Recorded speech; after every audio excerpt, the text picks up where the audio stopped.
الحمد لله على إحسانه والشكر له على توفيقه وامتنانه وأشهد أن لا إله إلا الله وحده لا شريك له تعظيما لشانه وأشهد أن محمدا عبده ورسوله الداعي إلى رضوانه اللهم صل عليه وعلى آله وأصحابه وإخوانه اللهم علمنا بما ينفعنا وانفعنا بما علمتنا وزدنا علما وارنا الحق حقا وارزقنا اتباعه وارنا الباطل باطلا وارزقنا اجتنابه اللهم فقهنا في الدين وعلمنا التأويل اللهم إنا نسألك الهدى والتقى والعفاف والغنى اللهم أحسن عاقبتنا في الأمور كلها وأجرنا من خزي الدنيا وعذاب الآخرة اللهم طهر قلوبنا وحسن فروجنا واغفر ذنوبنا يا أرحم الراحمين اللهم بارك لنا في بكورنا اللهم بارك لنا في بكورنا amma ba'd. Baik hadirin rahiman rahimakumullah, pada kesempatan pagi hari ini, pagi yang berbahagia di bulan yang mulia, yaitu bulan haram, di mana kita ini sekarang sedang berada di bulan haram, yaitu bulan yang mulia, bulan di mana diharamkan di dalamnya berperang atau melakukan kezaliman, dan bulan Allah lipat gandakan pahala kebaikan, di mana Allah Subhanahu wa taala berfirman, A'udzubillahi minasyaitonir rajim, inna iddatash shuhuri indallahi 12 syahra fi kitabillahi yawma khalaqas samawati wal arda minha arba'atun hurum dzalika ad-dinul qayyim fala tadhlimu fihinna anfusakum. Terima kasih. Sesungguhnya bilangan bulan di sisi Allah Subhanahu wa taala ada 12 bulan, yaitu dalam takdir Allah Subhanahu wa taala pada hari Allah menciptakan langit dan bumi. Di antara 12 bulan itu, minha, di antaranya ada 4 bulan haram. Dzalika ad-dinul qayyim, itulah agama yang lurus. Itu apabila kata ulama kita memanfaatkan bulan-bulan haram itu dengan baik, diisi dengan kebaikan, menjauhkan diri kita dari segala bentuk kemaksiatan, maka kita ini berada di atas agama yang lurus, Maka manfaatkanlah bulan-bulan haram ini dengan mengisi hari-hari kita, kemudian segala hal yang berkaitan dengan kehidupan kita itu dengan kebaikan, dengan amal soleh, dengan sholat berjamaah, sholat sunnah, puasa sunnah, zikir, membaca Al-Quran, dan yang lainnya. Kata Allah Subhanahu wa taala, fala tadhlimu fihinna anfusakum, maka janganlah kalian menzalimi diri-diri kalian fihinna, di bulan-bulan haram itu. Bapak-bapak, ibu-ibu rahiman rahimakumullah, bulan haram itu dimulai dari bulan ini, bulan Dzulqa'dah. Ya, di bulan Dzulqa'dah. Kemudian nanti disusul dengan bulan haji, Dzulhijjah. Nah, di bulan haji jangan lupa ada hari yang sangat mulia, yaitu hari tanggal 1 sampai tanggal 10. Maka tanggal 1 sampai tanggal 10 Dzulhijjah itu adalah hari yang sangat mulia secara mutlak dalam satu tahun. Sehingga dibandingkan dengan 10 terakhir bulan Ramadan, maka lebih muliaan 10 awal bulan Dzulhijjah. Terus kita pahami, kecuali 10 terakhir bulan Ramadan itu dikaitkan dengan malam Lailatul Qadar. Iya, lebih utama 10 terakhir bulan Ramadan yang ada malam Lailatul Qadarnya. Selain itu, maka yang lebih utama adalah 10 awal bulan Dzulhijjah. Maka kita di 10 terakhir bulan Ramadan i'tikaf di malamnya dalam rangka untuk berburu malam Lailatul Qadar, itu hanya terjadi dalam satu malam. 9-nya kosong. Adapun di 10 awal bulan Dzulhijjah dari tanggal 1 sampai tanggal 9 siang atau malamnya sama. Jadi luar biasa ya. Kalau kita ingin berburu pahala, memanen, bukan berburu lagi ini, tinggal dipanen pahalanya ya. Kalau berburu artinya dikejar-kejar pahalanya ya. Ini sudah dipanen, tinggal panen saja pahalanya. Maka mari kita menyingsingkan lengan baju kita, siap-siap untuk memperbanyak amalan soleh nanti di tanggal 1 sampai tanggal 10 Dzulhijjah. Dan dari sekarang juga sama utama. Maka inilah salah satu bentuk rahmat serta kasih sayang Allah untuk kita ya, umat Muhammad sallallahu alaihi wasallam, di mana Allah berikan kepada kita waktu-waktu yang apabila kita beribadah di dalamnya, walaupun ibadah itu sedikit, maka pahalanya sangat melimpah ruah tak terhingga. Kenapa? Karena kita ini umat Nabi Muhammad SAW ini pendek umurnya, sedikit amalnya, banyak maksiatnya. Ya, pendek umurnya, sedikit amalnya, banyak maksiatnya. Beda dengan umat-umat terdahulu, contohnya umat Nabi Nuh, ya, umurnya panjang-panjang ribuan tahun. Jadi kalau mereka ibadah kepada Allah misal 1000 bulan, ya, itu ya biasa 1000 bulan ya 80-an lebih atau 60-an lebih. Ya biasalah 60 tahun atau 80 tahun dikali 1000 tahun ya kayak kita ibadah seminggu full kayak gitu. Tapi kalau kita harus ibadah 63 tahun misal, apalagi harus 83 tahun, mana bisa? Ya 63 tahun kita sudah tua renta. Ya, sudah tua renta. Kalau kita dikasih umur misal 80 tahun, ya mungkin setelahnya sudah pikun, ya, belum lagi diisi dengan masa muda yang enggak benar, ya, dan yang lainnya. Maka Allah isi bulan-bulan yang mulia. Maka kata ulama, tudha'aful a'malu bi zamanin wa makanin fadil. Amalan-amalan soleh itu akan dilipat gandakan pahalanya dengan sebab ibadahnya dilakukan di waktu yang mulia dan di tempat yang mulia. Ya, di waktu yang mulia dan di tempat yang mulia. Waktu yang mulia apa? Malam Lailatul Qadar. Waktu yang mulia mana lagi? Bulan-bulan haram. Dzulqa'dah, Dzulhijjah, Muharram dan Rajab. Itu waktu yang mulia. Kemudian waktu yang mulia apa lagi? 10 awal bulan Dzulhijjah. Waktu yang mulia kapan lagi? 10 Muharram. Waktu yang mulia kapan lagi? 1/3 malam setiap tahun. Ya. Kemudian waktu yang mulia kapan lagi? Hari Jumat. Tempat yang mulia di mana? Tidak ada tempat yang mulia kecuali di Mekah dan di Madinah serta di Baitul Maqdis. Tidak ada setelah itu. Dan di Kuba, Masjid Kuba. Itu tempat yang mulia. Tidak ada misal Masjid Istiqlal, salat siapapun yang salat di Masjid Istiqlal maka dia akan dapat pahala 10 rakaat dalam 1 rakaat. Enggak ada itu, enggak benar.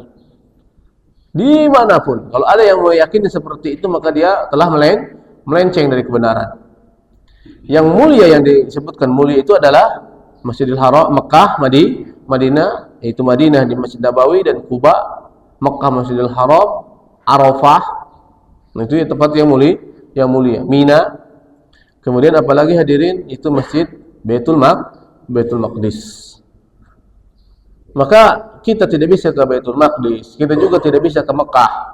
Sekarang ketat sekali selain dari visa haji, maka sangat tidak mungkin untuk bisa masuk ke Mekah. Kalaupun ada banyak orang memaksakan, itu sangat merugikan diri sendiri, ya. Maka kita manfaatkanlah waktu-waktu yang mulia ini di sini dengan beribadah. Alhamdulillah kita duduk sekarang di majelis ilmu ini, insyaallah Allah akan lipat gandakan pahalanya. Karena hadirin majelis ilmu ini adalah majelis ilmu atau tempat ibadah yang sangat disukai oleh Allah Subhanahu wa taala. Dalam hadis yang sahih riwayat Bukhari dari Abu Hurairah radhiyallahu anhu bahwa kita duduknya saja di majelis ilmu bukan ikut duduk mau dengerin, duduknya saja artinya hanya ikut numpang duduk, mungkin di luar, mungkin di pojokan, seperti itu kan, numpang istirahat atau numpang ngadem atau numpang ya nyari kenyamanan lah, bukan untuk menuntut ilmu. Itu sudah diampuni oleh Allah dosanya. Kenapa hadirin seperti itu? Karena walaupun orang ini hanya ikut duduk saja, dia tetap akan dapat faidah. Saya sebenarnya waktu membaca hadis ini, apa faedahnya orang hanya duduk-duduk saja juga dia dapat apa? Diampuni dosanya. Humul ladzina la yashqa ma'hum jalisuhum. Kata Nabi, mereka adalah orang-orang yang manusia ikut duduk saja bersama mereka tidak rugi. Ingat, mereka ikut para penuntut ilmu kita ini. Kalau ada orang hanya ikut duduk saja di luar, itu pun yang ikut duduk tidak merasa dirugikan, artinya tetap merasa diuntungkan. Ternyata begini hadirin. Saya membaca sebuah sirah sirah Nabawi, ada sebuah poin dari kehidupan orang-orang Yahudi sebelum datangnya Rasulullah SAW. Itu dalam peristiwa Rasulullah SAW memerangi Bani Qainuqa. Orang-orang Yahudi yastaftihuna 'alal ladzina kafaru falamma ja'ahum ma'arafu kafaru bih fala'natullahi 'alal kafirin.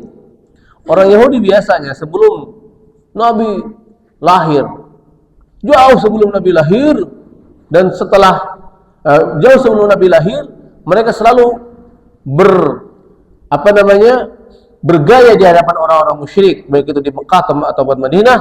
Mereka mengatakan, "Woi, kalau datang Nabi terakhir, awas ya, kalau datang Nabi terakhir akan memimpin kami, namanya Ahmad atau Muhammad, kami akan memerangi kalian dan membantai kalian seperti Allah menghancurkan kaum 'Ad."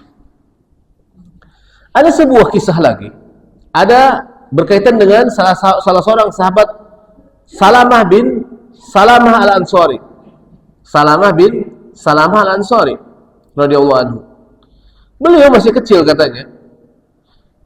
Beliau dari Bani Abdul Ashhal. Nah, jadi ini rumahnya beliau musyrik. Beliau orang musyrik. Depan rumahnya orang Yahudi.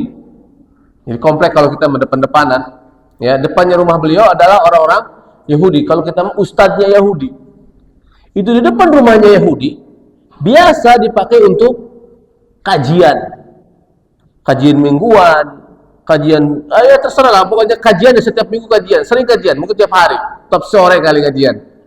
Kajian apa? Jadi kajian sirah Nabawi. Sirah Nabawinya udah ada belum? Jadi orang Yahudi selama berabad-abad, selama dari zaman dulu sampai Nabi datang, mereka selalu melaksanakan kajian sirah Nabawi. Nabinya belum ada, tapi mereka paham dengan detail sirah Nabawi. Itulah hebatnya mereka dalam sisi paham sirah Nabawi. Beda dengan kita kaum muslimin, umatnya Nabi Muhammadnya sudah diutus, tapi banyak kaum muslimin yang tidak paham tentang sirah Nabawi. Baik. Apa yang berkaitan dengan sirah Nabawi itu? Jadi gini, setiap hari kata Salamah bin Salamah, saya mungkin sampai bosan ya kali dengerin kajian mereka. Jadi saya suka berselimut di depan rumah saya gitu kan, tiduran di halaman rumahnya sambil liatin orang-orang Yahudi lagi kajian. Jadi si ustadz Yahudi itu, si pendetanya, rohibnya menjelaskan tentang surga dan neraka, mizan, kebangkitan kubur, hari kiamat. Ini kan nggak diimani oleh orang-orang musyrik. Orang musyrik tidak mengakui ada hari kebangkitan. Ya. Kemudian Nabi terakhir dan semisalnya. Maka terjadilah perdebatan antara orang musyrik dan orang Yahudi. Kata orang musyrikin Madinah dari Bani Abdul Ashhal, mana mungkin ada kehidupan setelah kematian? Kalau kita sudah mati saja, nggak dibangkitkan lagi. Itu kan? Kata orang Yahudi, bisa terjadi itu. Kata orang musyrikin, mana buktinya? Katanya buktinya nanti akan muncul Nabi terakhir. Nah, ini suka selalu gitu. Dari arah sono menuju ke Madinah, ke Mekah dan ke Yaman. dan dia akan hijrah ke sini. Kapan itu akan terjadi, kata orang musyrik. Jadi debat nih. Kata orang Yahudi sambil lihat ke anak kecil, yaitu Salamah bin Salamah yang lagi selimutan. Kalau nih bocah ini sudah balik, ingat kalau bocah ini sudah balik, maka Nabi itu akan sudah ada di sini. Kata Salamah bin Salamah. Itu Salamah bin Salamah sudah sering mendengar kata Nabi terakhir akan datang ke sini, Nabi terakhir akan datang ke sini, begini dan begitu. Tiba-tiba saja, ya, mereka hajian ke Mekah. Hajian ke Mekah. Hadirin.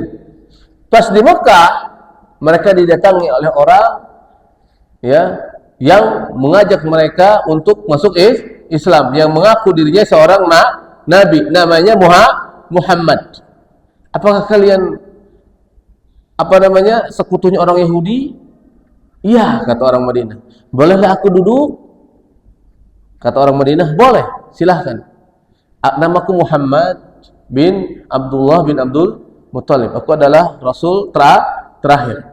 Dijelaskanlah sama Nabi tentang Islam. Maka kata orang-orang Madinah, wah, ini nih yang suka disebut-sebut dalam pengajian Sirah Nabawinya orang Yahudi. Ayo kita duluin yuk. Duluin yuk. Biar orang Yahudi digap, paham hadirin? Digap sama orang Madinah, diduluin. Akhirnya benar saja mereka masuk Islam duluan. Salamah bin Salamah juga duluan, karena Salamah bin Salamah, setelah aku dewasa, benar saja Nabi sudah ada di tengah-tengah kami. Akhirnya Salamah bin Salamah pun datang ke orang Yahudi tadi, kepada si ustadznya tadi, kenapa kamu gak beriman? Kamu yang selalu mengatakan Nabi terakhir akan datang ke sini, namanya Muhammad, ya. Bahkan katanya kalau aku sudah dewasa, nabinya sudah datang. Aku sudah dewasa dan aku sudah beriman. Apa kata si Yahudi? Ya sih, sudah ada nabinya, tapi sayangnya nabinya bukan dari kalangan kami. Maksud saya begini hadirin. Jadi walaupun cuma kayak Salamah bin Salamah tidak niat ikut nimbrung di majelis ilmu, ya, tapi tetap aja ada yang nyangkut. Nah, itulah dia. Tetap ada yang nyangkut. Itulah mungkin hikmah di mana walaupun kita hanya duduk di pojokan, tidak begitu fokus, Allah ampuni dosa kita. Nah, itulah hadirin rahmani wa rahmakumullah. Itulah yang terjadi dengan orang-orang Ansor. Maka jangan sampai kita malas-malasan di majelis ilmu, ya. Duduknya saja sudah diampuni, apalagi di bulan-bulan yang mulia ini. Tapi hadirin rahman rahmatullah, ya. Perhatikan hadirin, nanti di 10 awal bulan Dzulhijjah itu, pertama adalah sudah kita ketahui adalah hari-hari yang sangat mulia. Bahkan Allah Subhanahu wa taala bersumpah dengan 10 awal bulan Dzulhijjah. Wal fajr wa layalin al-ashr. Demi waktu fajar, subuh, kata ulama, demi waktu subuh di 10 di tanggal 10 bulan Dzulhijjah. Wa layalin ashr, dan malam-malam 10. Maksud malam-malam 10 ini kata ulama adalah hari 10 awal bulan Dzulhijjah. Tapi kenapa disebut malam? Karena malam juga dalam bahasa Arab adalah maksudnya hari. Maka di ayat kedua di surat Al-Fajr ini ulama sepakat bahwa ayat ini menunjukkan tentang keutamaan 10 awal bulan Dzulhijjah. Walaupun di antara mereka juga ada yang mengatakan menunjukkan tentang keutamaan 10 terakhir bulan, malam 10 terakhir bulan Ramadan. Maka hadirin rahmatullah, intinya 10 awal bulan Dzulhijjah itu mulia siang dan malamnya, bukan hari aja, itu full siang dan malam, mulia 10 terakhir. Jadi kita tidak perlu capek-capek, ya. Tinggal kita perbanyak ibadah. Kalau 10 terakhir kita harus itikaf, memburu satu malam. Kalau ini ya mau itikaf ahsan, lebih baik, ya. 10 awal bulan Dzulhijjah dari tanggal 1 sampai tanggal 10, apa yang harus kita lakukan? Perbanyak puasa. Apa yang harus kita lakukan? Perbanyak sholat sunnah. Mau puasa dari tanggal 1 sampai tanggal 9 silakan. Apalagi nanti tanggal 9 bulan Dzulhijjah itu puasa Arafah, jangan sampai ditinggalkan. Takutnya saya bulan depan tidak hadir kan, maka sekarang agak sedikit dibahas. Puasa Arafah itu pahalanya setahun yang akan datang dan setahun yang lalu Allah ampuni dosa-dosa kita. Jadi perbanyak puasa, perbanyak baca Quran, perbanyak zikir di 10 awal bulan Zulhijjah. Pahalanya seperti apa Ustaz? Pokoknya gede, nggak tak terhingga. Sedekah yang kita lakukan di bulan Ramadan dan sedekah yang kita lakukan di 10 awal bulan Zulhijjah, mana yang lebih utama? 10 awal bulan Zulhijjah. Selain puasa Ramadan, ingat, selain puasa Ramadan.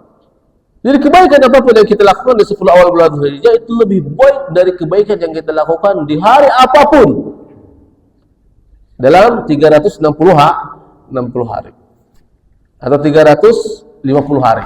350 hari kan 10-nya 10 awal bulan Zulhijjah. Nanti jangan lupa kurban juga hadirin ya. Jangan lupa kurban. Baik, pada kesempatan pagi ini kita masih di bab mujahadah ya. Masih di bab mujahadah. Kita sampai di hadis berapa kemarin Ustaz? Anip 14. Iya, di hadis ke-14. Baik, hadirin rahimakumullah. Di hadis ke-14 An Abi Sofwan Abdullah bin Busr al-Aslami radhiyallahu anhu. Dari Abi Sofwan yaitu Abdullah bin Busr al-Aslami radhiyallahu anhu, beliau berkata, qala Rasulullah sallallahu alaihi wasallam bersabda, khairun nasi man tala umuruhu wa hasuna amaluhu. Hadis riwayat Tirmidzi, hadis yang hasan. Baik, sebaik-baik manusia orang yang Allah kasih panjang umur dan panjang umurnya itu amalannya baik. Artinya panjang umur yang berkah. Maka di sini hadirin rahimakumullah, ada banyak faedah yang bisa kita ambil. Bahwa yang pertama, yang berhak mengatur segala urusan alam semesta ini, umur kita, rizki kita, apalagi jodoh kita, baik dan buruknya, nasib kita, ya, dan segala hal yang berkaitan dengan alam semesta secara umum, khususnya kita, ialah siapa yang mengatur? Allah Subhanahu wa ta'ala. Maka dengan itu hadirin rahimakumullah, Allah telah memberikan kehendak bebas kepada kita. Maka hendaklah kita memilih jalan yang baik. Al-muslimul kayyisu, kata Allah, seorang muslim, kata Rasulullah SAW, mohon maaf, seorang muslim yang pintar mendana, ya, al-muslimul kayyisu, seorang muslim yang pintar, kata Allah, kata Rasulullah SAW, man amila, orang yang beramal soleh, lima ba'dal maut, setelah kematian. Dan kemudian dia muhasabah diri. Selalu muhasabah diri, ini aku udah banyak belum amal solehku, atau maksiat yang banyak. Itu seorang muslim yang kais. Muslim artinya muslim yang pintar. Mandana amaluhu wa amila lima ba'dal maut. Itu dia selalu muhasabah diri. Dan dia selalu mempersiapkan bekal untuk setelah kematian. Maka hadirin rahimakumullah, pertama adalah panjang umur itu bukan sebuah kebaikan secara mutlak. Yang harus kita pahami, panjang umur adalah bukan sebuah kebaikan secara mutlak. Sehingga dengan hadis ini kita harus pahami bahwa jika kita ingin panjang umur, maka hendaklah kita menyertakan bahwa keinginan itu harus diiringi dengan panjang umur yang berkah. Karena panjang umur saja juga musibah. Panjang umur saja juga musibah. Kenapa bisa seperti itu? Iya, banyak orang yang panjang umur tapi amalnya sedikit. Ini masalah, musibah. Berarti semakin banyak maksiat yang dia lakukan. Contoh misal umat Nabi Nuh. Mana yang paling banyak, mana yang paling panjang umurnya dibanding mereka? Kecuali mereka, umat Nabi Nuh, umat terdahulu. Tetapi umat Nabi Muhammad pendek umurnya, tapi pertama masuk surganya lebih dulu. Pertama surganya tinggi-tinggi derajatnya. Kenapa? Karena kita walaupun pendek umurnya diberkahi oleh Allah Subhanahu wa ta'ala. Ada waktu-waktu yang berkah, tempat-tempat yang berkah. Seperti itu hadirin rahimani wa rahmakumullah. Sehingga jikalau kata ulama, jikalau kita ingin didoakan oleh seseorang panjang umur atau mendoakan seseorang panjang umur, jangan dilakukan secara mutlak. Maksudnya secara mutlak itu secara pasti, pokoknya tolong doakan saya panjang umur. Ya Allah, semoga dia si fulan engkau panjangkan umurnya. Udah seperti itu saja, itu tidak baik. Itu tidak baik sama sekali. Justru bisa jadi musibah, kecelakaan bagi kita. Kenapa? Kalau kita dikasih panjang umur, iya panjang umur, taunya dia baru umur 60 tahun sudah pikun, tapi umurnya masih ada 40 tahun lagi atau 30 tahun lagi. Celaka nggak kayak gitu? Celaka hadirin. Jadi serakah anak, serakah keluarga, serakah saudara. Benar nggak? Kenapa? Karena sudah jadi bayi gede, nggak ada faedahnya jadinya. Ibadah enggak, umur panjang, hidup juga tidak berfaedah, pikun, tiduran saja di kasur, berak di sana, naudzubillah min dzalik, buang air di sana, buang air kecil, buang air besar di sana, apa faedahnya itu? Nah, itu dia harus dipahami. Nah, kalau kita ingin panjang umur, harusnya apa? Panjang umur dalam kebaikan. Nah, itu dia. Seperti yang disebut oleh Rasulullah SAW. Sebaik-baik manusia, orang yang panjang umurnya dan baik amalannya. Maka kalau kita ingin didoakan panjang umur, tolong doakan panjang umur. Ya Allah, semoga dia dipanjangkan umurnya dalam kebaikan. Nah, kayak gitu. Kita juga tolong doakan umur saya panjang umur dan dalam kebaikan. Kan banyak orang, semoga panjang umur, amin, sampai gemeter tangannya. Dikira benar, itu gak benar. Semoga panjang umur dan amalnya baik. Nah, itu mantap.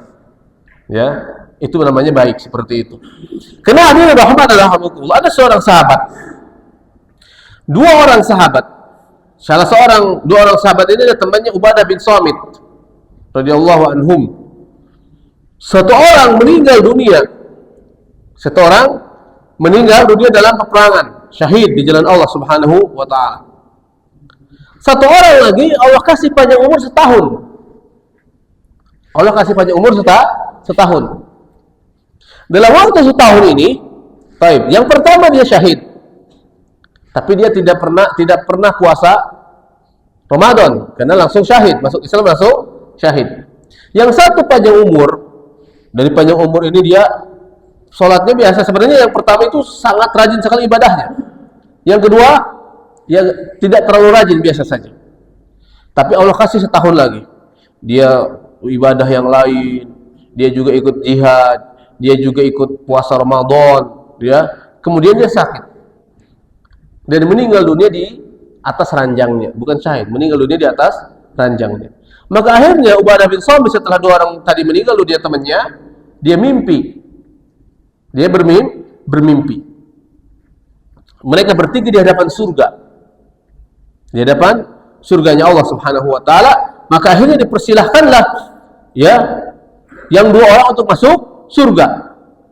Maka Ubadah bin Samit berpikir bahwa yang pertama kali masuk surga si syahid tadi. Ternyata yang pertama kali disuruh masuk surga adalah temannya yang dikasih umur setahun. Baru kemudian yang kedua. Membuat heran Ubadah bin Samit. Harusnya yang mati syahid dulu yang masuk surga. Kok itu temannya yang meninggal di atas kasur kok harus masuk surga duluan. Padahal dia tidak mati syahid. Maka yang selanjutnya Ubadah bin Samit diusir. Kamu jangan masuk surga, kamu duluan. Kamu nanti aja belakangan karena masih hidup. Belum mati kan ke dunia. Akhirnya dilaporkan kepada Rasulullah SAW, hadis sahih. Ya, hadis sahih. Maka kata Rasulullah SAW, bukankah yang kedua tadi temanmu, yang terakhir adalah telah Allah panjangkan umurnya setahun? Paham hadirin? Dan dia beramal ini, ibadah itu, dan juga dia ibadah puasa? Iya. Maka jarak, ya, pahala antara yang pertama yang kedua itu bagaikan langit dan bumi. Bagian langit dan bumi. Maka kita dikasih panjang umur itu keberkahan bagi kita. Maka kita juga harus bisa memanfaatkan umur kita ini dengan melakukan kebaikan dan kebaikan. Seperti itu hadirin rahimahullah. Maka hal-hal yang harus kita pahami agar kita panjang umur, pertama kata Rasulullah sallallahu alaihi wasallam seperti dalam hadis riwayat Bukhari dan Muslim, man ahabba ayyabsuta lahu fi rizqihi. Siapa yang mau Allah lapangkan rezekinya. Apalagi wa yumsa'alahu fi athari, dan Allah panjangkan umurnya. Apa itu? Falyasil rahimah. Ya, falyasil rahimah. Maka hendaklah dia menyambung tali silaturahim. Jadi salah satu sebab Allah memperpanjang umur kita dalam kebaikan dan melapangkan rezeki kita adalah rajin silaturahim. Silaturahim itu hadirin beda dengan berkunjung, harus dipahami. Istilah silaturahim adalah memiliki pelaksanaan secara khusus. Kalau kita berkunjung ke teman kita, itu bukan silaturahim. Itu namanya ziarah. Tidak masuk ke dalam hadis ini. Yang dimaksud silaturahim adalah kita mengunjungi saudara-saudara kita yang memiliki ikatan darah. Di mana kalau kita tidak kunjungi, tidak ziarahi mereka, akan semakin jauh persaudaraan, ikatan persaudaraan. Benar toh? Karena kita dengan saudara sudah jadi bukan lagi saudara, sudah tidak saling kenal. Kenapa? Karena kurangnya silaturahim. Saya juga sama. Saudara dari ini sudah lupa karena tidak biasa silaturahim. Ada saudara di sana, ada saudara sini, sudah jadi orang lain. Kalau kita rajin mengunjungi saudara kita yang memiliki hubungan darah, baik itu dari pihak ibu, baik itu dari pihak kakek, nenek, ya, kita kunjungi. Oh, ini saya anaknya si Fulan. Oh, ada apa Pak? Enggak, silaturahim saja biar kita akrab, gitu kan? Nah, ini Allah akan lapangkan rezeki kita, Allah akan panjangkan umur kita. Urusan Allah panjangkan rezeki kita, melapangkan rezeki kita, juga urusan Allah memanjangkan umur kita. Tetapi yang jelas kita adalah tugasnya bagaimana kita bisa bersilaturahim. Seperti itu hadirin rahimani wa rahimakumullah. Kemudian hadirin, yang selanjutnya hadis yang ke-15 ialah dari Anas bin Malik radhiyallahu anhu. Beliau menceritakan, hadis ini hadis panjang, ya. Beliau menceritakan tentang Anas bin Nadhr. Anas bin Malik, Anas bin Nadhr, ya, Anas bin Nadhr. Nadhr dan Malik saudara kandung. Ya, saudara kandung. Anas bin Nadhr ini omnya Anas bin Malik. Dan Anas bin Nadhr ini memiliki karomah. Tidaklah dia bersumpah atas nama Allah dikala dia menghadapi sebuah permasalahan, maka niscaya sumpahnya Allah ijabah. Sehingga terjadilah sebuah peristiwa dulu tentang, ya, peristiwa permasalahan antara Rib'i bin Nadhr dengan teman wanitanya. Rib'i itu wanita, ya. Dengan temannya itu wanita. Terjadi keributan antara mereka, tengkar sahabiah dengan sahabiah. Maka akhirnya Rib'i memukul mulutnya sahabiah tadi. Apa yang terjadi? Rontok giginya. Dia pukul, rontok giginya. Sedangkan satu gigi rontok itu kisos. Ada kisos, ada diat. Diatnya adalah 5 ekor onta. Gigi rontok itu 5 ekor onta. 5 ekor onta. Berapa 5 ekor onta hadirin? Taruhlah 35 juta kali 5 berapa? Udah 100-an lebih, 150-an, 170-an. Maka kita jangan macam-macam main tonjak-tonjok gigi orang, muka orang. Kalau rontok itu dosa besar. Kalau 2 gimana? 1 gigi udah sekian, kalau 2 udah gede. Ya, akhirnya Rib'i mau dikisos, harus dirontokkan lagi giginya. Sudah di lobi keluarganya, wanita tadi, temannya Rib'i, tidak bisa, enggak, harus dirontokkan giginya. Akhirnya Anas pun datang ke Nabi, Rasulullah tolong lobikan, jangan dirontokkan giginya, ditukar aja dengan diat maksudnya. Akhirnya Nabi SAW pun datang ke keluarganya temannya Rib'i, kata temannya, nggak bisa ya Rasulullah, giginya si Rib'i harus dirontokkan juga. Nabi tidak bisa tidak bisa apa-apa dengan hukum, tidak bisa ikut campur. Ya, tidak ada mentang-mentang saya sebagai nabi, pemerintah, kepala pemerintahan, ya harus bisa diikut campur, tidak bisa, urusan hukum. Ya. Akhirnya Nabi bilang ke Anas, nggak bisa Anas, saya sudah ke sana tapi tidak bisa, tetap Rib'i harus dikisos. Maka Anas pun bersumpah kepada Allah, demi Allah, langsung dia bersumpah, demi Allah, giginya Rib'i tidak akan dirontokkan. Artinya dia berdoa kepada Allah dengan bersumpah atas nama Allah. Maka benar saja hadirin, tidak berserang lama Allah meluluhkan hati keluarganya temannya Rib'i dan dimaafkanlah Rib'i. Maksudnya tidak jadi dirontokkan, mungkin diganti dengan diat. Seperti itu hadirin, itulah sumpah. Ya kata Rasulullah SAW, ada seseorang laki-laki yang jika dia bersumpah atas nama Allah la barqa, maka sungguh dia akan terbebas dari segala bentuk kesusahan. Inilah dia, namanya Anas bin Nadhr. Baik, Anas bin Nadhr, beliau tidak ikut perang Badar. Karena perang Badar itu kan perang yang tidak disengaja. Tidak disengaja sama sekali, bukan sebuah peperangan yang berdasarkan perjanjian dulu kita ketemuan, bisa seperti itu dulu.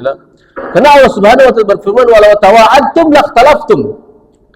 Kalau seandainya kalian berjanji untuk janjian perang Badar, maka saya kalian tidak akan terjadi perang Badar, akan selesai urusan, damai, akan pergi masing-masing. Sengaja Allah jadikan perang Badar itu tiba-tiba saja amprok dua pasukan dan terjadilah peperangan seperti itu, sengaja.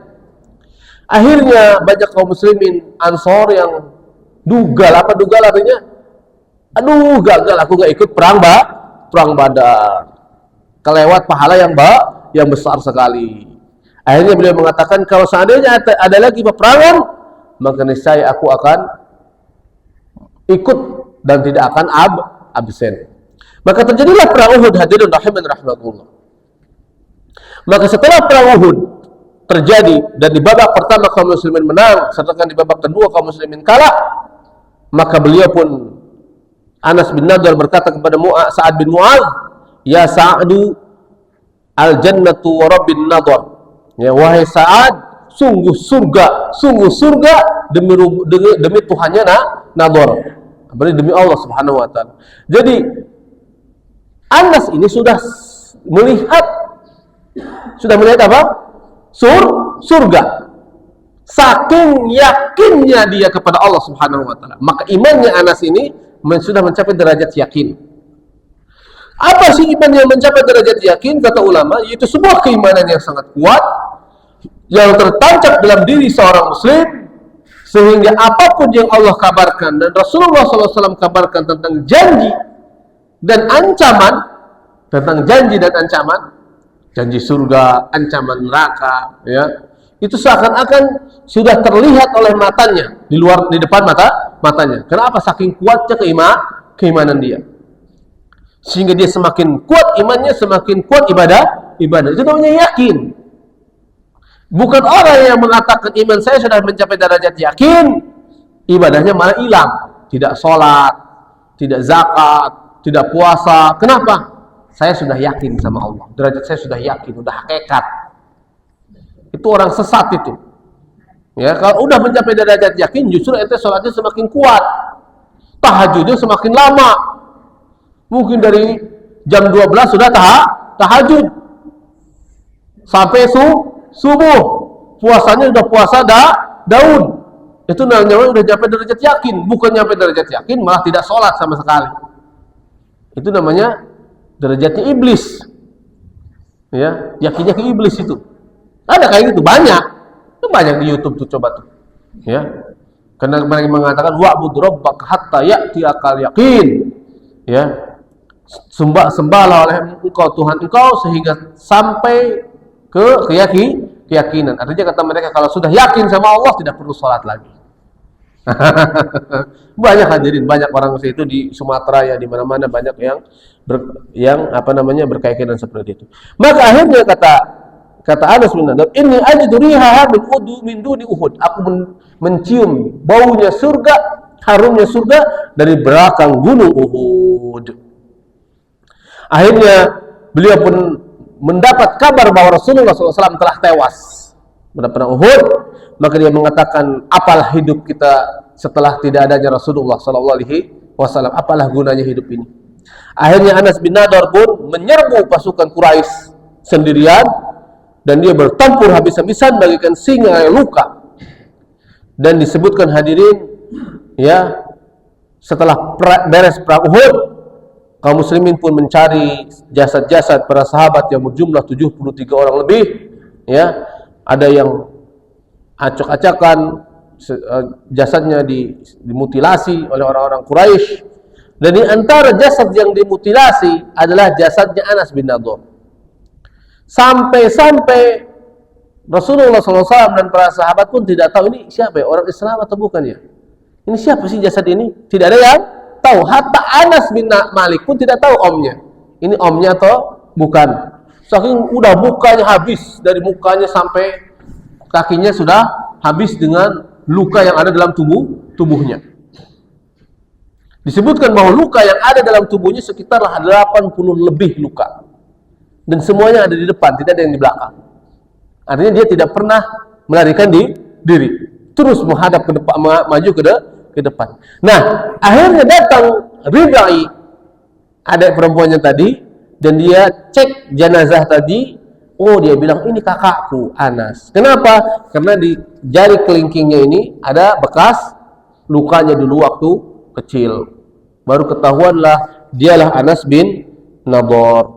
Inilah hadis inilah yang dimasukkan oleh Imam Nawawi, yang dimaksud oleh Imam Nawawi dalam bab mujahadah. Artinya kita harus bersungguh-sungguh berjihad, ya, memaksakan diri kita dalam beribadah kepada Allah, sampai kalau perlu kita harus mengorbankan jiwa kita. Nah, ini kan jihad. Kalau kita kan nggak jihad, ya hadirin, kita jihadnya apa? Bangun malam, memaksakan diri kita jauh dari tempat tidur. Tatajafa junubuhum anil madaji'i. Perutnya, punggungnya jauh dari tempat tidur. Itu juga bagian dari mujahadah, dari jihad. Puasa, jihad hawa nafsu kita dijauhkan dari kemaksiatan, sebisa mungkin jauh dari segala bentuk kemaksiatan. Itu mujahadah. Kalau sahabat, mujahadahnya gimana? Ngorbanin jiwa mereka. Kalau kita mujahadahnya, ya begini saja udah alhamdulillah mujahadah. Ke masjid, dari rumah jalan kaki ke masjid, dikala adzan berkumandang, kita lagi sibuk main HP, sibuk nonton bola, sibuk ngobrol, langsung cut, berhenti, wudhu, pergi ke masjid. Itu mujahadah. Duduk di masjid, di majelis ilmu juga mujahadah. Enak gak duduk di majelis ilmu hadirin? Enggak enak hadirin, pegal. Ya, apalagi yang menyampaikannya kadang suka tidak enak didengar, ya. Benar kan? Tapi hadirin, mau ustadznya kurang bagus menyampaikan, mau dia gagah menyampaikannya, tetap dapat pahala. Serius. Dan saya pribadi juga sama. Kadang kalau ada, aduh malas juga saya nih kajian nih lah, ya, duduk di kajian nih, ngantuk nih ustadznya nih, gitu kan? Tapi kalau duduk saja walaupun ngantuk-ngantuk, dapat pahala, santai saja. Itu juga butuh mujahadah, pemaksaan diri, perjuangan. Maka di sini mujahadah. Sehingga Allah Subhanahu wa taala berfirman, "Minal mu'minina rijalun shadaqu ma ahadullah alaihi, faminhum man qada nahbahu, wa minhum man yantazir, wa ma baddalu tabdila." Dari kalangan umat Islam, dari kalangan orang-orang beriman, rijal, para pejantan tangguh, shadaqu ma ahadullah, mereka yang telah membenarkan, jujur dalam apa yang telah mereka janjikan kepada Allah. Artinya mereka berjanji, saya kalau panjang umur akan memperbanyak ibadah. Saya kalau ada kesempatan akan, kata Anas bin Nadar, akan ikut berjihad. Ya. Faminhum man qada nahbahu, di antara mereka ada yang tewas. Di antara mereka ada yang masih menunggu giliran. Wa ma baddalu tabdila, dan mereka tidak sama sekali berubah janji mereka kepada Allah Subhanahu wa taala. Ya kita mah, ya Allah saya berjanji malam nanti akan tahajud, bangun tidur. Ayo tunaikan janjinya, jujur kepada Allah. Bangun malam, ya, salat subuh berjamaah, macam-macam lah. Intinya ibadah kepada Allah Subhanahu wa taala. Udah suruk belum nih? Belum, berapa menit lagi? Oke, silahkan tanya jawab. Monggo siapa yang bertanya? Monggo, Pak. Waalaikumsalam warahmatullahi wabarakatuh. Ada yang bilang demokrasi itu bagian dari syirik akbar dan salah satu pembatal keislaman. Alasannya katanya yang dipilih itu bukan Allah, yang dipilih itu presiden dan presiden itu mengubah Allah yang tidak boleh diubah. Nah itu gimana? Baik. Semoga pertanyaan ini bermanfaat ya hadirin. Baik. Jadi begini hadirin, hukum Allah itu, penetapan pemerintah sesuai hukum Allah itu secara syura, musyawarah. Tetapi dalam Islam menetapkan pemimpin presiden dengan jalan apapun, mau dia dengan jalan yang haram, bukan berasal dari hukum Allah, maka kalau presiden itu sudah menduduk di kursi presiden atau raja itu duduk di kursi presiden, maka dia sudah sah sebagai presiden, pemimpin yang hak, maksudnya pemimpin yang benar, yang patut ditaati oleh seluruh rakyatnya. Misal yang syura adalah Abu Bakar As-Siddiq, atau berdasarkan pelimpahan kekuasaan Umar bin Khattab, paham hadirin? Ya. Atau yang di luar syariat Allah seperti Yazid bin Muawiyah rahimahullahu taala. Itu berdasarkan waliul ahad, sehingga terjadi perselisihan di antara para sahabat dan tabi'in yang berkaitan dengan Yazid bin Muawiyah diangkat sebagai raja, sebagai khalifah. Kenapa? Karena dia bukan berasal dari berdasarkan syura. Yang jadi inti permasalahan bagi presiden atau pemimpin kita kaum muslimin ialah bagaimana dia sudah berada di tapu kekuasaan. Mau dia dari jalan yang syar'i atau dia dari jalan yang haram, kalau dia sudah jadi presiden, maka dia sebagai presiden yang hak harus ditaati. Taib yang syar'i tadi secara syar'i dipilih oleh kaum muslimin secara syura, seperti itu kan? Taib. Kalau misalnya ada seorang presiden, seorang raja yang sah dipilih oleh kaum muslim secara syura, kemudian ada seseorang yang merebut kekuasaan dari dia berdasarkan jalan yang tidak syar'i, menentang syariat Allah, jalan yang haram, baik itu dia dari yang demokrasi misal atau pemberontakan, dan dia berhasil menduduki kekuasaan dan diakui oleh seluruh rakyat, maka dia sebagai sah pemimpin yang benar. Kalau kita membahas tentang demokrasi dan demokrasi hadirin, apakah demokrasi bagian dari syariat Islam? Bukan. Semua juga mengakui itu. Ini demokrasi adalah berasal dari Yunani. Hasil dari buah pikiran Aristo. Bukan. Tetapi pemimpin yang dipilih secara sah oleh hasil demokrasi kaum muslimin di Indonesia dan dia kemudian sah menjadi seorang pemimpin, maka dia seorang pemimpin. Ingat, yang dilihat adalah bukan dari prosesnya. Yang dilihat oleh syariat adalah bukan hasil prosesnya, tetapi hasilnya. Kalau sudah jadi pemimpin, ya udah, mau gimana lagi? Ya, maka dia yang tidak setuju dengan demokrasi ataupun yang setuju dengan demokrasi, maka wajib mentaati seorang pemimpin tadi. Maka kita belajar agama harus secara komprehensif. Ya, baca sejarah. Perkataan ulama. Tidak bisa kita mengatakan demokrasi adalah syirik akbar. Nggak bisa begitu. Kalau ulama mengatakan haram, betul. Ada yang mengharamkan itu, tapi tidak mengatakan syirik akbar. Jadi, berarti kita yang ikut demokrasi berarti kafir semua dong. Seperti itu kan? Bukan, enggak. Itu salah itu. Itu salah. Ya. Tidak sampai harus syirik akbar. Kalau antum mau mengatakan haram, tafadhol, itu hak pribadi. Ya, karena memang itu bukan bagian dari syariat Islam. Tapi kalau mengatakan itu syirik akbar, itu keterlaluan, terlalu jauh. Terlalu jauh. Kenapa hadirin? Karena ikut demokrasi dalam itu juga tidak meyakini misal hukum yang bukan syariat Islam adalah hukum yang benar. Yang mengatakan yang syirik akbar itu kalau kita mengatakan bahwa kuhaf itu lebih baik daripada Al-Quran dan Sunnah, baru. Ya, baru kan? Tapi kan selama ini tidak. Ya, mau bagaimana lagi, kita sudah hidup di Indonesia. Dulu juga Pak Soekarno mau menetapkan piagam Jakarta syariat Islam, tapi dia dihadapkan dengan ancaman yang sangat besar, perpecahan negara, ya. A.M. Ramis telah siap untuk memerdekakan diri daerah timur dan juga rongrongan barat dan semisalnya, sehingga tidak mampu untuk menghadapi ini. Akhirnya dengan susah payah, dengan berat hati, ya, meninggalkan piagam Jakarta. Nah, ini orang seperti ini tidak bisa kita katakan kufur, hadirin.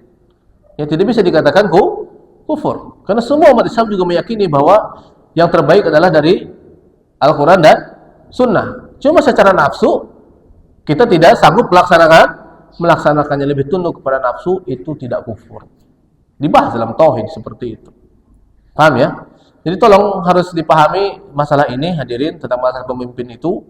Jadi pemimpin kita yang dipilih oleh demokrasi, ya, itu juga pemimpin yang sah, yang harus ditaati. Atau ada seorang pemimpin misalnya mengkudeta presiden, dia jadi pemimpin, itu juga pemimpin yang sah, yang harus kita taati. Walaupun jalan kudeta. Banyak contohnya. Ya, banyak contohnya. Kalau begitu Daulah Abbasiyah mengkudeta Daulah Umayyah dan semisalnya, berarti tidak syar'i dong. Kalau sudah tegak, itu sudah jadi syar'i. Artinya wajib ditaati. Ya, jadi tidak boleh mengatakan dia adalah syirik akbar dan semisalnya. Kalau mau mengatakan haram itu, ya itulah yang dikatakan oleh para ulama, ya, seperti itu. Tapi prosesnya tidak dilihat prosesnya, yang dilihat adalah hasilnya. Bukan artian prosesnya haram berarti pemimpin Indonesia tidak sah dong. Presiden tidak boleh ditaati dong. Enggak, presiden harus ditaati, tidak dilihat prosesnya. Paham hadirin? Tidak dilihat prosesnya. Di dalam Islam, pemimpin yang dipilih yang berdiri secara sah, secara syar'i melalui surah, pemimpin yang sah. Kemudian ada pemimpin yang dipilih secara aklamasi, ya, secara pelimpahan kekuasaan seperti Umar bin Khattab, juga pemimpin yang sah. Ada pemimpin yang naik ke tampuk pemimpinan tapi dipilih dengan jalan yang tidak syar'i, tidak sesuai dengan apa yang dicontohkan oleh Rasulullah SAW, juga pemimpin yang sah.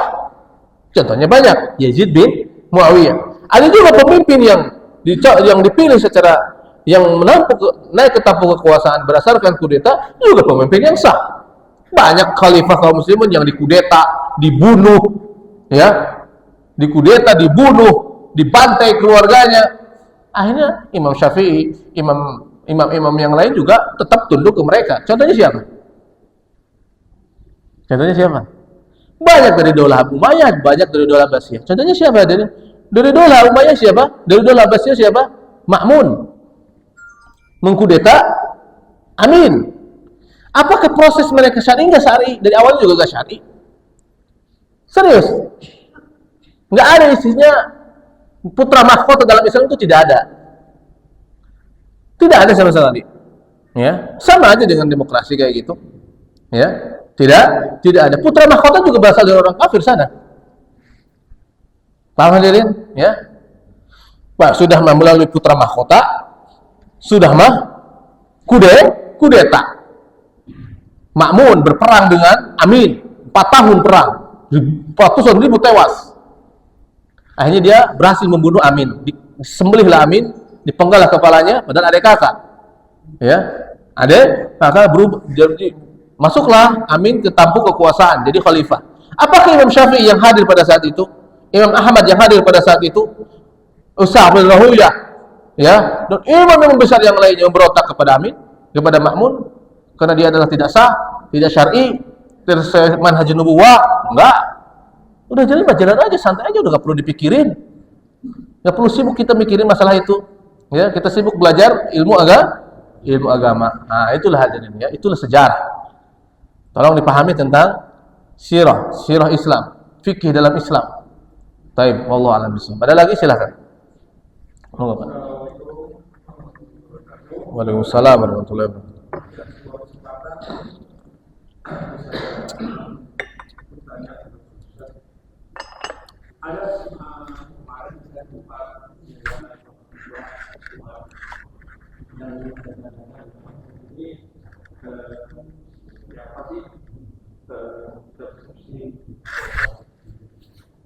Perihal apa, Pak? Terkait tentang pernyataan atau menyampaikan bahwa ketika seseorang melakukan sholat, kemudian dia melakukan maksiat, lalu dinyatakan bahwa sesungguhnya dia tidak sholat, artinya tidak ada amalan dia melakukan sholat.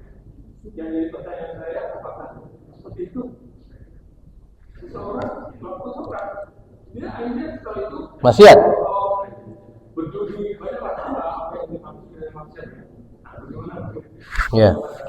Tapi bedain orang yang sholat kemudian maksiat, berarti dia sholatnya sia-sia nggak? Itu salah. Justru dengan sholatnya Allah akan menghapus dosa-dosanya. Kan sudah jelas dalam hadis sahih, as-shalawatu al-maktubatu ila al-maktubah mukaffiratun lima bainahun. Salat 5 waktu ke salat 5 waktu akan menghapus dosa yang ada di antara keduanya. Dihapus. Ulama mengatakan dosa kecil doang, ada yang mengatakan semua dosa. Kecuali yang berkaitan dengan anak Adam. Jadi enggak hadirin, justru salatnya seseorang ya akan menghapus dosa-dosa kita. Salat itu bagaikan mesin cuci. Jadi saya kan menjelaskan itu. Bagaikan mesin cuci, bagaikan sungai yang mengalir di depan pintu kita 5 kali sehari. Apakah pintu itu akan kotor? Tidak, akan bersih karena dihapus oleh sungai yang airnya bersih. Tidak bisa dikatakan orang yang maksiat habis sholatnya maka sholatnya sia-sia. Sehingga ada hubungannya. Justru dengan sholatnya tadi dia akan dihapus dosa-dosanya berdasarkan hadis yang sahih seperti itu. Ya. Jadi kita harus rajin sholat. Kenapa ente sholat? Sok suci ente. Bukan sok suci ane, bukan suci. Kalau sudah suci ngapain ane sholat? Kalau kita sudah suci ngapain sholat, ngapain ibadah? Mati aja langsung. Namanya sudah suci, masuk surga kan? Karena kita rajin sholat, karena kita harus ngapus dosa-dosa kita. Itu adalah hadis yang benar seperti itu. Itu pendapat yang benar. Berdasarkan hadis yang sahih. Berarti kalau kita habis sholat dengan maksiat, bagusnya sih begitu. Idealnya begitu. Cuma ada nggak kita yang habis sholat tidak maksiat? Ada nggak kira-kira? Para sahabat habis ada yang tidak maksiat nggak? Oke, para sahabat ada yang maksiat nggak? Banyak. Sampai ayat yang berbunyi, aqimis sholata liduluki syamsi ila ghasaqil laili wa qur'an al-fajri. Inna qur'an al-fajri kana mashhuda. Bukan itu. Aqimis sholata tarafay nahari wa julufan minal lail. Innal hasanati yudhibna sayyiati. Ya. Dirikanlah salat di waktu siang dan waktu malam. Sesungguhnya kebaikan akan menghapus keburukan. Apa asbab nuzulnya hadirin? Tahu gak asbab nuzulnya gimana? Ada seorang sahabat, waktu zuhur, dia tukang dagang kurma, bos kurma. Tiba-tiba ada seorang wanita, mungkin dari kalangan sahabiah, bukan sahabiah yang terkenal, ya, mau beli kurma. Mas, Pak, kurma, saya mau beli kurma, Pak. Bu, Mbak, kalau mau beli kurma di dalam lebih bagus. Yang di dalam lebih bagus, kata dia. Pas masuk ke dalam, malah dipeluk sama pedagang kurma ini, sahabat tadi. Karena tergoda dengan si perempuan tadi, dipeluk sama dia. Bukan berzina, bukan, cuma dipeluk dan dicium doang. Akhirnya dia menyesal kepada Allah Subhanahu wa taala. Dan dia datang kepada Nabi SAW ingin dikisos. Ingin dihad, ingin dihad. Dihukum apakah dicambuk atau gimana terserahlah. Dia bertobat kepada Allah kepada Rasulullah kepada Allah Subhanahu wa taala, datang kepada Rasulullah sallallahu alaihi wasallam. Maka kata Nabi, belum ada hukumnya meluk wanita atau nyium wanita dapat hadnya apa? Nabi belum ada ini, akhirnya Nabi diam. Ternyata datanglah salat asar. Dikumandangkanlah qomat, salat asar, berjamaah mereka. Maka turunlah ayat ini. Maka dipanggillah sahabat tadi, Allah telah menghapus dosa-dosa engkau. Maksudnya hadirin, cerita ini bukan dijadikan sebagai alat untuk berbuat nista tadi, bukan. Oh iya, yang penting kita rajin sholat, pacaran jalan terus, jinah jalan terus, mesum jalan terus, cabul jalan terus, bukan. Artinya kita maksiat, kemudian kita menyesali, bertobat kepada Allah dan diiringi dengan sholat, akan dihapus sholat, dosa kita. Seperti itu. Bukan artinya kita alasannya yang penting sholat, maksiatnya jalan terus pasti dihapus. Enggak, orang kayak gini justru gak bakalan terhapus dosanya. Kenapa? Karena dia telah tahawun, bermudah-mudahan dalam bermaksiat. Makanya kalau kita habis maksiat, perbanyak amal soleh. Innal hasanati yudhibnas sayyi'at, karena kebaikan akan menghapus keburukan. Apa itu? Salah satu amal soleh ibadah kepada Allah, yaitu salat berjamaah. Karena tidak mungkin juga kita hadirin, kalau tolak ukur kita habis sholat tidak boleh maksiat, ya bagusnya sih seperti itu. Tapi ada yang bisa seperti itu? Nggak ada, ya tidak ada. Jadi menurut saya itu kurang tepat kayak gitu. Tapi kalau untuk mendorong orang rajin sholat sih boleh saja, ya. Dan mungkin dia tujuannya adalah untuk memberikan, mendakwahi kita, menakuti kita agar jangan mudah-mudahan maksiat. Wallahu a'lam bishawab. Baik, sampai di sini ya hadirin. Kita tutup dengan baca kafaratul majelis. Subhanakallah bihamdika asyhadu an la ilaha illa anta astaghfiruka wa atubu ilaik. Assalamualaikum warahmatullahi wabarakatuh.